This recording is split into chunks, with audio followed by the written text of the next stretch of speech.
Hey everyone, welcome back to the Best of Wrestling. We are so glad you could join us today.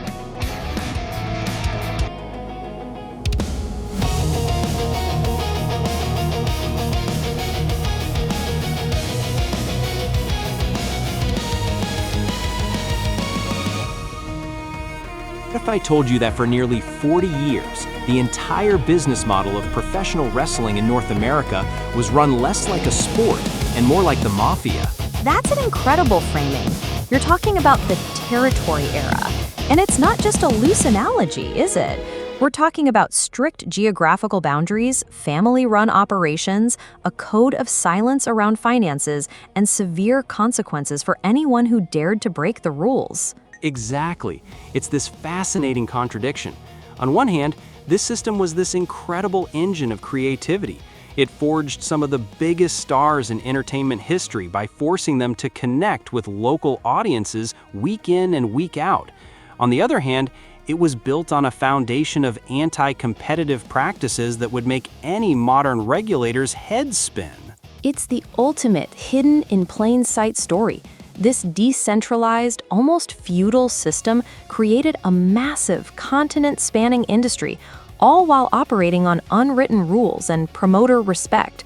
But that respect had a very clear and often brutal enforcement mechanism. Let's lay out the architecture of this system. From the late 1940s all the way into the early 1980s, the landscape was dominated by the National Wrestling Alliance, the NWA. And the NWA wasn't a single company like the TKO group we talked about in our Streaming Wars episode. It was a governing body, a coalition of independent regional promoters who each controlled a specific territory. Think of it like a franchise model, but for wrestling. A franchise model is a great way to put it. You had Western State Sports in Amarillo, run by the Funk family. You had Vern Gagne's American Wrestling Association, or AWA, controlling the Midwest out of Minneapolis, the World Wrestling Association in Indianapolis. Each promoter was the king of their castle. And the glue holding it all together was the NWA World Heavyweight Champion.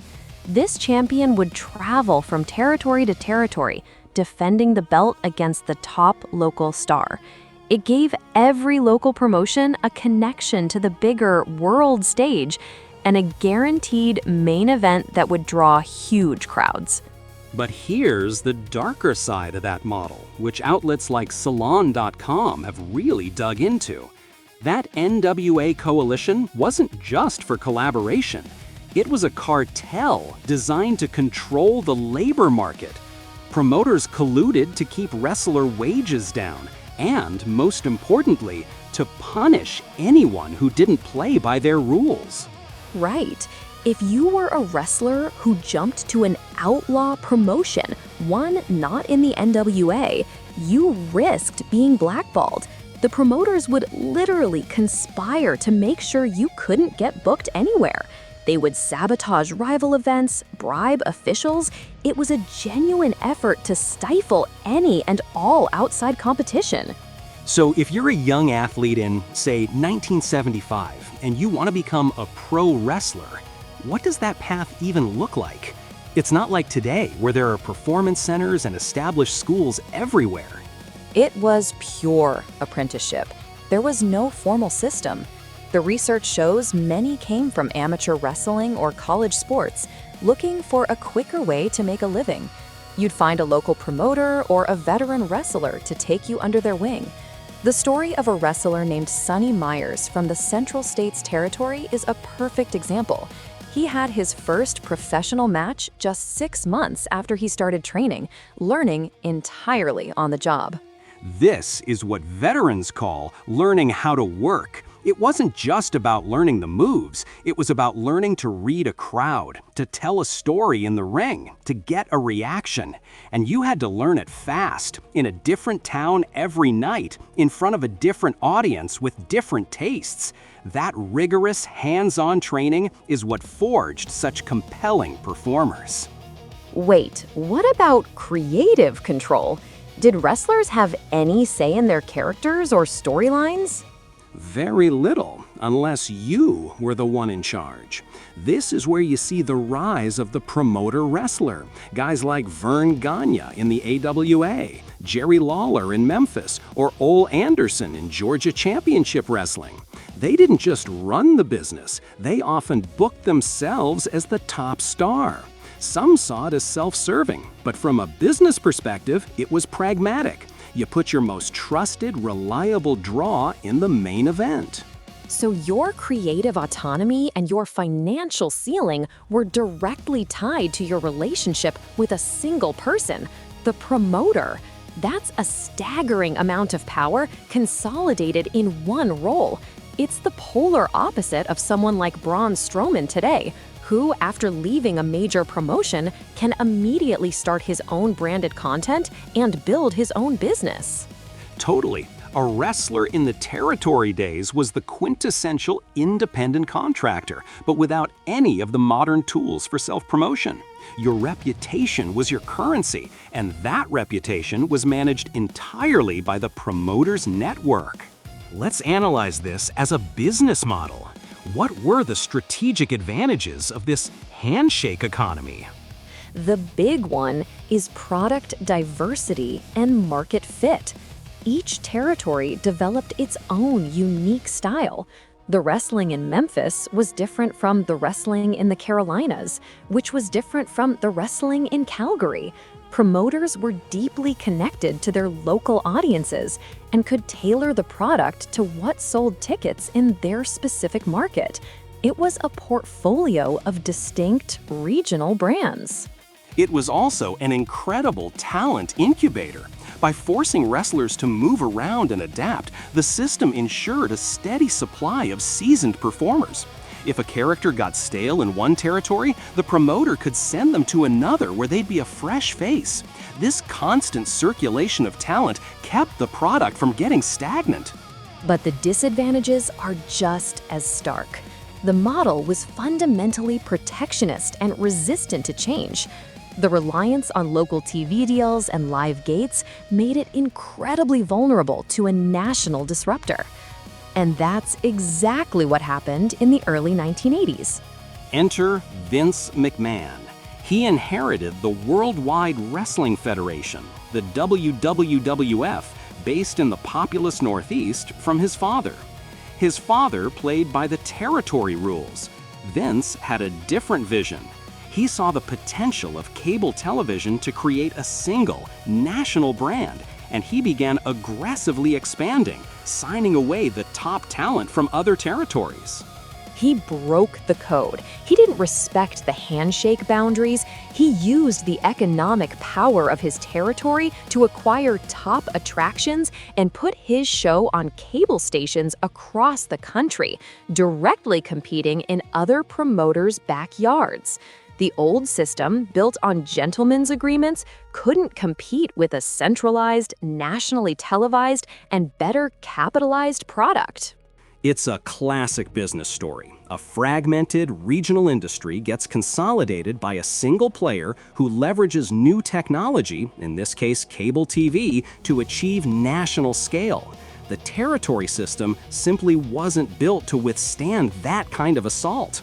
So why then do so many wrestlers and fans look back on this era with such intense nostalgia? You hear all the time that wrestling was better in the territory days. I think a big part of it is the perceived creative freedom and authenticity. Because the business was smaller and more localized, storylines could play out over longer periods. Rivalries felt more personal and intense. And there was a greater variety of characters and wrestling styles on display across the country. There's also the idea of paying your dues. The system, for all its faults, was a meritocracy of sorts. You couldn't survive if you couldn't connect with a live audience and make them believe. That process weeded out performers who didn't have it and polished the ones who did into diamonds. But that nostalgia conveniently papers over the exploitation. The life of a territory wrestler was brutal. Constant travel, low pay for many, no health care, no retirement, and the constant threat of injury. Your entire livelihood depended on staying in the good graces of your promoter. It was a precarious existence. That's the core tension. The system that created this beloved, authentic product was also one that treated its labor force as disposable commodities. The NWA's cartel-like behavior explicitly aimed to limit the bargaining power of wrestlers. It's hard to reconcile those two realities. Which brings us to today. The territory system as it existed is long gone, but are we starting to see echoes of it return? In some small ways, yes. The NWA, now owned by musician Billy Corgan, announced in October 2023 that they were reviving a territory system, starting with an affiliate in the Midwest. It's a move to foster star development on a local level, which is interesting.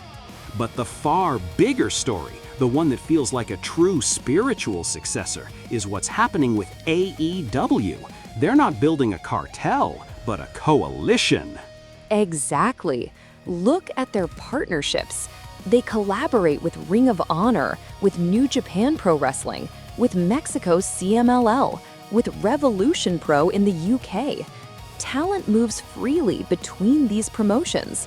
Champions from one company appear on the television of another. It's a modern, global reinterpretation of the territory model's best feature, talent exchange. It creates that same feeling of a bigger, interconnected world that the old NWA traveling champion did, but on a global scale and seemingly without the coercive, anti-competitive backbone. It allows for cross-brand storytelling and gives performers a chance to work in different styles for different audiences. This feels like the central lesson. The territory era taught us that a decentralized ecosystem can be a powerful engine for creativity and talent development. The fall of that era taught us that a closed protectionist system is doomed to fail. The big question now is whether this new, open, collaborative model can capture the benefits of the old system while leaving the exploitation firmly in the past. The most potent business strategy of the 1980s wasn't cooked up in a boardroom on Wall Street, but inside a wrestling ring. It's a wild thought. You're talking about an industry often dismissed as fake, yet it harnessed one of the most powerful, authentic emotions, patriotism, and turned it into a multi-billion-dollar empire. Exactly. This wasn't just about men in tights. This was about crafting a narrative so powerful it could define a cultural era and print money. The story of wrestling's patriotic boom is a masterclass in understanding your audience's psyche and selling them a feeling. And it all centers on this idea of the real American hero, a character archetype that seems simple on the surface, but when you unpack it, reveals a deeply sophisticated and, at times, controversial business model that tapped directly into the American zeitgeist. To understand how this worked, you have to go back to the early 1980s. The country is in the thick of the Cold War. There's tension with the Middle East, specifically Iran. There's this palpable desire for a clear-cut, uncomplicated hero. And professional wrestling, as one source notes, has always historically fed off nationalism to fuel crowds. It's an old trick, but what Vince McMahon and the WWF did was take that regional playbook, which we touched on in our territory era episode, and scale it for a national television audience. They created the perfect scenario. First, you need a villain the entire country can agree to hate. Enter the Iron Sheik. He's not just a bad guy, he's a symbol of a geopolitical adversary. He comes to the ring waving the Iranian flag, insulting the USA. It's pure, distilled antagonism. It's theatrical, but it's tapping into real-world headlines. And against that villain, you need the ultimate hero. You need Hulk Hogan. He's not just a wrestler. He's branded as a real American. His theme song literally has lyrics about fighting for the rights of every man. That's what's so fascinating about the specific instruction for this episode, looking for a link to the American Revolution. The research shows it was rarely about specific revolutionary imagery, no Gadsden flags or characters dressed as Minutemen. Right. It was about the spirit of it. One scholarly article called Hogan's persona a form of kitschy modernist patriotism. It wasn't about 1776. It was about embodying modern American ideals of strength, honor, and freedom against a foreign threat. It was a modern revolution in branding. And they ran this play over and over. You had Nikolai Volkov and Boris Zhukov, the Bolsheviks, representing the Soviet Union. And of course, Sergeant Slaughter. He started as the G.I. Joe American hero, then executed one of the most infamous heel turns ever by aligning with Iraq during the Gulf War. The outrage was immense, and that outrage was money. So let's actually break down the business mechanics here. It's a repeatable formula, a genuine playbook for monetizing national sentiment. Step 1 is character creation. You need an avatar of American values. It can be the overt, flag-waving type, like Hacksaw Jim Duggan, who literally carried a 2x4 and an American flag to the ring and got crowds chanting USA. Or it could be someone like the Patriot, Del Wilkes, who wore a Stars and Stripes mask. The gimmick is the patriotism. It's a visual shortcut that instantly tells the audience who to cheer for. You don't need a complex backstory. Step 2 is the foil. You must create an equally simple, identifiable villain representing an external threat. As we mentioned, the Iron Sheik, the Bolsheviks, these characters amplified ethnic stereotypes to create an immediate us versus them dynamic. It simplifies conflict into its most primal form. Wait, that's such a key insight. The business wasn't selling wrestling. It was selling conflict simplification.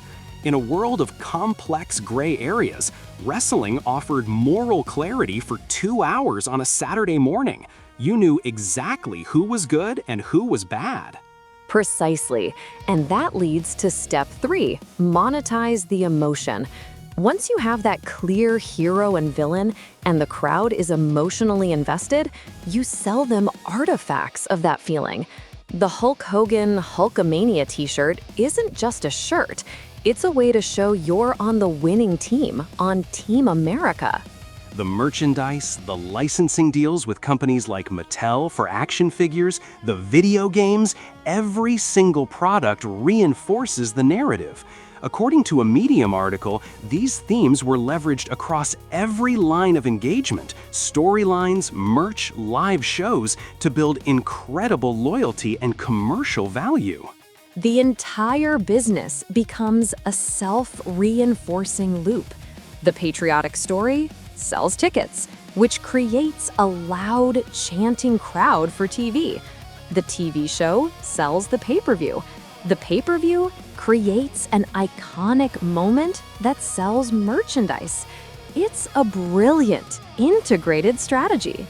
And the financial results of this playbook are just staggering. I was looking at the WrestleNomics data you found. In 1984, right as Hulkamania is about to explode nationally, WWF's annual revenue was about $29.6 million. A respectable number for the time. But fast forward to 1990, at the peak of this patriotic, hero-driven era, what's the number? It's $147.8 million. That is a 5-fold increase in 6 years. That growth isn't just market expansion. It's the direct result of a narrative strategy that captured the imagination of a nation. And those numbers don't even capture the full economic picture. We've seen from WrestlingChimp.com how these events are economic engines for their host cities. WrestleMania 39, for example, generated a reported $215 million in economic impact for Los Angeles. That's incredible. The foundation of the modern TKO Group's billion-dollar media empire, which we broke down in our Streaming Wars episode, was truly built on the back of this simple, powerful, and wildly profitable patriotic story. It's the ultimate example of product-market fit, but the product was an ideology. They weren't just selling wrestling matches, they were selling a vision of America that people were desperate to believe in, and they paid handsomely for it. As one Salon.com article framed it, wrestling became a metaphor for American capitalism itself. The glitz, the larger-than-life heroes, the nationalist imagery, it all mirrored a certain vision of the country in that era.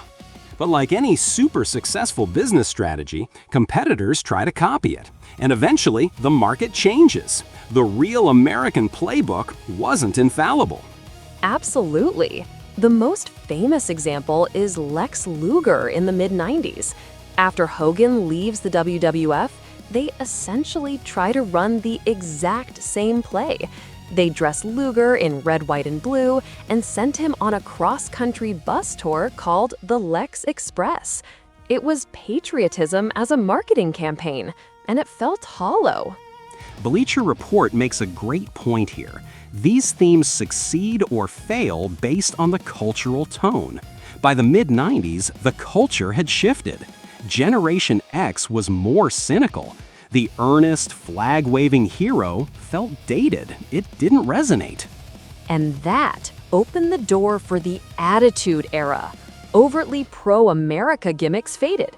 The new top star, Stone Cold Steve Austin, was an anti-hero. The main conflict wasn't America versus a foreign nation. It was the working man versus his corrupt billionaire boss. The enemy became internal, not external. This is where the story splits. Patriotism comes roaring back after 9/11, but it's a much more complex and dangerous field to play on. The Undertaker famously sewed an American flag into his gear as a sign of unity. The source material says it was seen as a way for the country to heal. But then, you get the cautionary tale of Muhammad Hassan. He was an Italian-American performer cast as an Arab-American character who was tired of being stereotyped post 9/11. It was meant to be a nuanced, provocative storyline, but it was handled so poorly and generated such intense backlash that the character was written off television. It showed the immense risk of playing with these themes in a changed world. So where does that leave the patriotic wrestler in the modern era? Is that archetype just a relic of the 80s?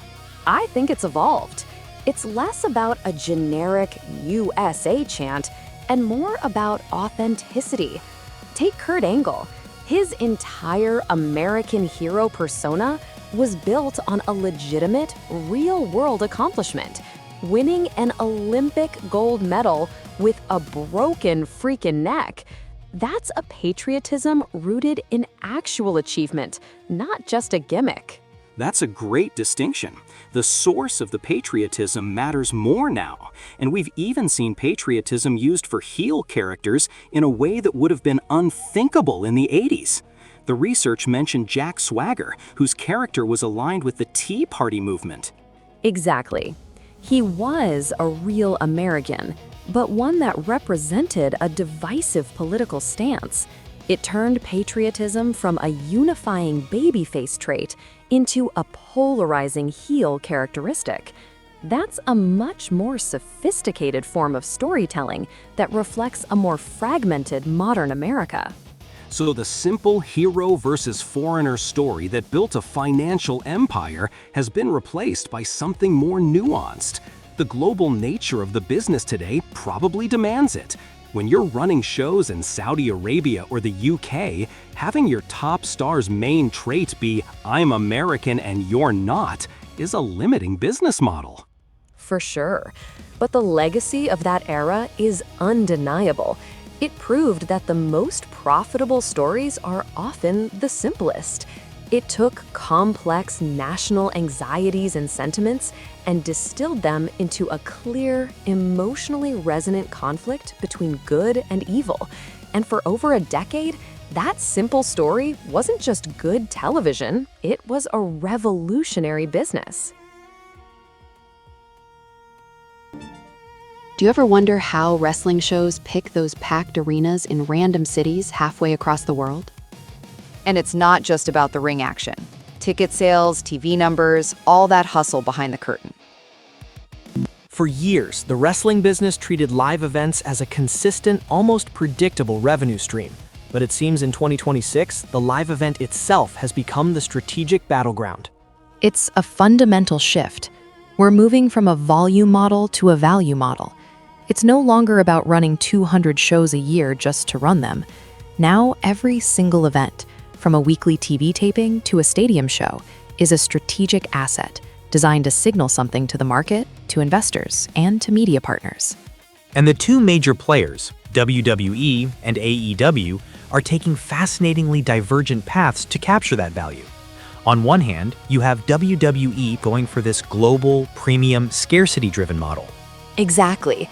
And on the other, AEW seems to be recalibrating, focusing on a more intimate, atmosphere-first approach for its core product. It's a classic clash of strategies, scale versus focus. Let's dig into the WWE model first. The numbers from their 2025 European tour are staggering. You're talking about just 6 events. 6 events generating over $13 million in live gate revenue. Let that sink in. The London Raw taping alone pulled in $3.5 million. That's a pay-per-view level gate for a weekly television show. It's a direct result of their scarcity model. And this isn't an anomaly, right? This feeds directly into the overall TKO Group strategy we've discussed before. This is driving real top-line growth. It is. Look at their financials. Q1 2025 revenue was up 24% year over year to nearly $400 million. By Q3, revenue was up another 23%. And the key driver? Live events and hospitality revenue exploded. They're running fewer non-televised shows, which makes each televised event and international tour a must-see attraction. Demand goes up, ticket prices go up. So taking major events like Elimination Chamber to Australia or Canada, or the Royal Rumble to Saudi Arabia, isn't just about the gate. It's about building a global brand that justifies those billion-dollar media deals with partners like Netflix. That's the entire playbook. The live event is marketing for the streaming product, and the streaming product drives interest in the next live event. It's a virtuous cycle, fueled by making the product feel scarce and globally significant. Okay, so while WWE is playing a global scarcity game, the reports around AEW's 2025 strategy were frankly confusing. First, it was about focusing on major markets, then about shifting to smaller venues. What's the actual strategy here? The targeted research clarifies this really well. It's not about big city versus small town. It's about venue size. After some struggles in 2024 with half-empty arenas, they're making a deliberate pivot. As Chris Jericho put it, a packed 4,000-seat arena looks and feels infinitely better, both live and on TV, than a 10,000-seat arena with empty sections. So this is a strategic retreat to fix the optics, to make the product feel hotter on television. It's more than optics. It's about atmosphere, which is a core part of the product. Wrestling thrives on crowd energy. By prioritizing a red-hot building, they're improving the show for the TV audience, which in turn drives ratings and ticket sales. It's a smart business move to correct an overextension. But wait, how do you square that with them booking Wembley Stadium again for All In 2026? A smaller is better strategy doesn't seem to align with running one of the world's largest venues. And that's the nuance. It's a dual strategy. They're right-sizing their weekly TV production to create the best possible core product, week in and week out. But they're still keeping these massive destination stadium shows as their marquee events. It's about using the right tool for the right job, intimacy for the weekly grind, and massive scale for the tentpole events. This brings us to the venue itself as a strategic piece. WWE's choice of the United Center in Chicago for the 2026 Elimination Chamber is fascinating. It's their first PLE there in over 30 years. And it's not just a venue choice, it's a partnership. They're working directly with Choose Chicago, the city's tourism board. This is about more than just ticket sales. This is about WWE positioning itself as an economic engine for a major American city, driving tourism, filling hotels and restaurants. It's a powerful narrative.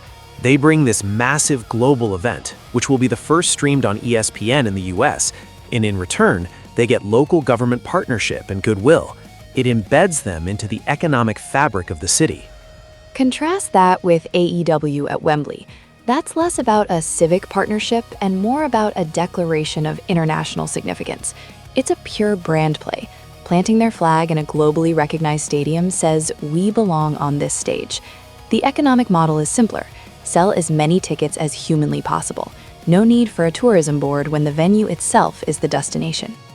So one is a deep integrated domestic play, and the other is a broad, high-impact international statement. Exactly. Both are valid, but they reveal very different strategic priorities. So let's frame the bull and bear cases. What's the bullish take on WWE strategy? The bull case is that TKO has perfected the monetization of a premium live product. By treating PLEs like the Super Bowl, moving them to different global cities that bid for them, they create massive site fees, huge gates, and a product that feels essential for their media partners. It's a high-margin, high-prestige model. And the bear case? What's the risk? The risk is alienating their core domestic fan base.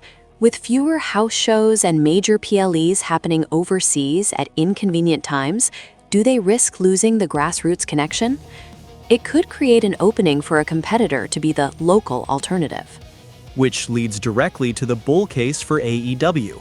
Their pivot to smaller, hotter venues could be seen as a return to the basics, rebuilding that fan connection city by city, almost like the territory days we've talked about. Right. The bulls would say this is a strategically sound adjustment to build a more sustainable and energetic product for television. But the bear case is, well, it's obvious, isn't it? That this isn't a strategic pivot, it's a forced retreat. That they couldn't sell tickets to the big arenas, so they had to downsize. That it signals a brand in decline, not one being cleverly managed. So looking ahead to the rest of 2026, what's the key strategic question we should be watching? Where does this all lead? The question is, which of these models proves more resilient and profitable in the long run? Is it WWE's high-cost, high-reward global blockbuster strategy? Or is it AEW's dual approach of maintaining a cost-controlled, atmosphere-focused weekly product while still swinging for the fences with a few stadium shows a year? It feels like we're watching a real-time experiment in managing a live entertainment brand. One is treating its events like a luxury good, defined by scarcity. And the other is trying to perfect the core experience, betting that a better weekly product will ultimately build a stronger, more loyal base. The fascinating part is that both strategies are a direct response to the new economic realities of wrestling, where the live crowd's primary function is to enhance the billion-dollar broadcast. This week, a stunning WWE Championship change on SmackDown rocks everything. Plus, Monday Night Raw sees multiple titles change hands, and AEW Dynamite gets some major, shocking returns. And that's not even half of it. We've got a brutal attack on an injured champion and a main roster debut that has people talking. It feels like the whole landscape shifted in just a few days. It really does. The road to the Royal Rumble is officially heating up. It seems like every show had a moment that just completely reset the board. Reset is one word for it. Exploded might be another. Let's just say this stock report from this week has some very clear winners and, well, some very clear losers. Okay, let's start with the biggest explosion then. Friday Night SmackDown in Berlin, Germany. Drew McIntyre is the new WWE champion. I mean, it's not just that he won, it's how.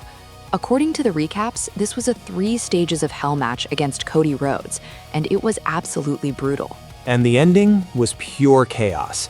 The reports confirm the surprise return of Jacob Fatu, whose interference is what let McIntyre escape the steel cage and grab the win.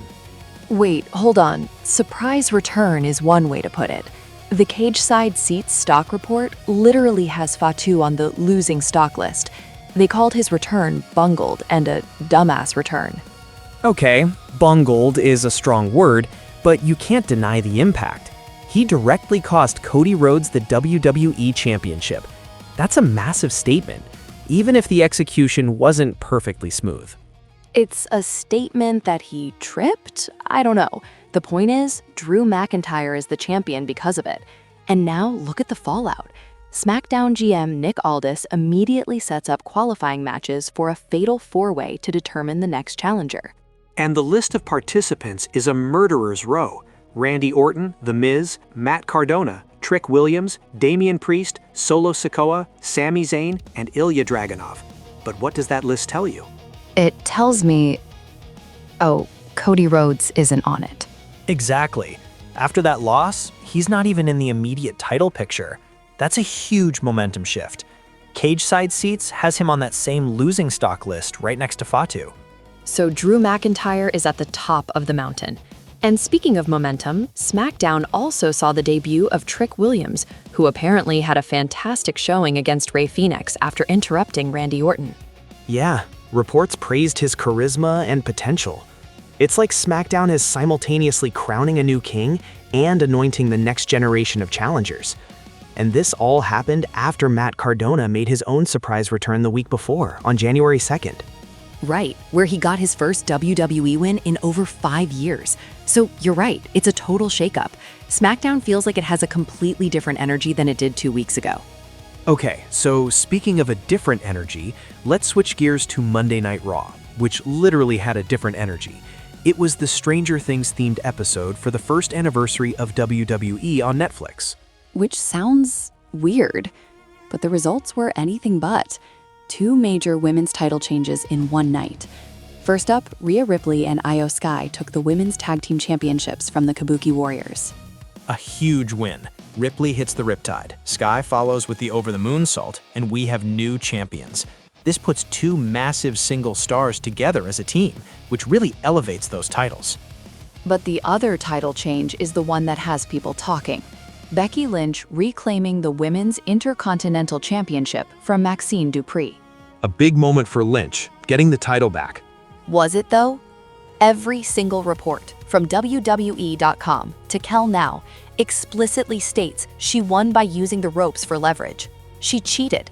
That's not a triumphant comeback. That's a controversial win. It adds a layer to her character, though. It connects to this idea of doing whatever it takes. And this wasn't the only intense moment in the women's division. The sources detailed a really brutal segment with Raquel Rodriguez and the injured women's world champion, Stephanie Vaquer. Oh, this was rough. Vaquer comes out in a walking boot from a legit ankle injury, cuts this emotional promo, and Raquel just attacks her, targeting the injured leg. She even tried to use a steel chair on it before officials stopped her. And then attacked her again backstage. It's an instant high-stakes rivalry. It really makes Raquel look like a monster. And then you have the main event. CM Punk retaining his World Heavyweight Championship against Braun Breaker, which, according to the play-by-plays, was an intense match, where Punk needed some backup from Rey Mysterio, Penta, and Dragon Lee to fend off the Vision. So Raw is just stacked with stories. A controversial new champion in Becky, dominant new tag champs in Rhea and Io, a vicious new challenger in Raquel, and Punk holding down the fort. It feels chaotic in a good way. And if we're talking about chaos, we have to talk about AEW Dynamite from January 7th. The viewership numbers saw a significant increase, and analysts are pointing to one thing: returns, returns, returns. The biggest one, according to reports, was Andrade El Idolo making a shocking return. And not just returning, but immediately aligning himself with the Don Callis family by attacking the Young Bucks. Wait, what? So Andrade is with Don Callis now? That's a huge power shift. The Don Callis family just added a massive piece to their chessboard. This changes everything for them. It completely reframes that group. And he wasn't the only return. Jim Ross came back to the commentary desk, which was a great moment in his home state of Oklahoma. And they announced Kenny Omega is set to return next week at Maximum Carnage. So AEW is loading up. It feels like a direct response, a counter-program to all the movement in WWE. They're bringing back their own heavy hitters. And they're building big matches.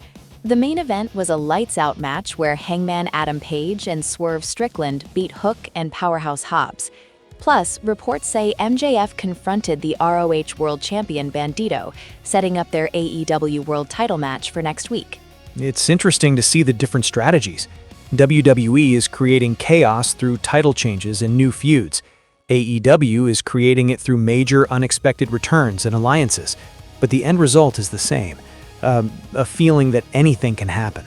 And you can't forget Willow Nightingale celebrating her TBS title win by throwing a cake in Mercedes Moné's face, which is certainly one way to make a statement. Okay, that brings us perfectly to our winner-loser of the week segment. And this week, it's pretty clear-cut based on the commentary out there, specifically that cage side seat stock report. Let's start with the biggest winner. It has to be Drew McIntyre. He's holding the WWE Championship. You can't have a better week than that. The report has his stock rising, obviously. Absolutely.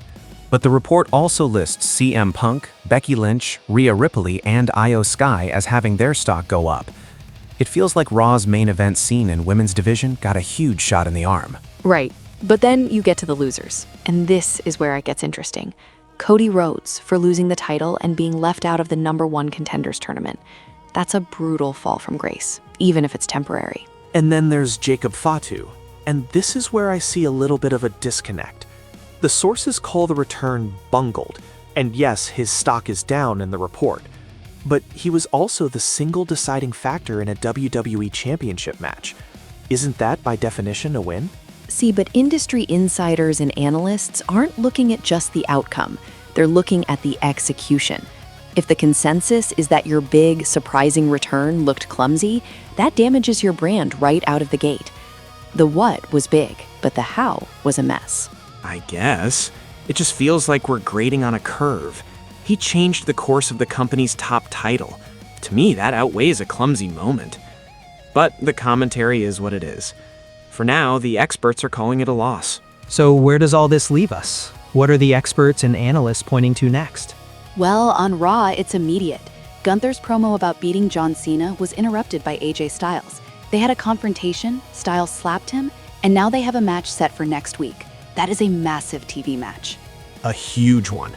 And on SmackDown, we've got those qualifying matches leading to the Fatal 4-Way. That's going to happen at Saturday night's main event on January 24th in Montreal. So we'll know Drew McIntyre's next challenger before the Rumble. And that event, according to the research, is just 1 week before the Royal Rumble itself, which is happening on January 31st in Riyadh, Saudi Arabia. So all these moves, all these title changes, they're all about setting the stage for one of the biggest shows of the year. It really feels like we're in a new era just in the first 10 days of the year. New champions, new contenders, major returns across the board. The entire landscape looks different. Yeah, commentary suggests this is the most unpredictable start to a year in a long time. There's no clear favorite for the Rumble, and multiple titles feel like they could change hands again at any moment. It's a great time to be watching.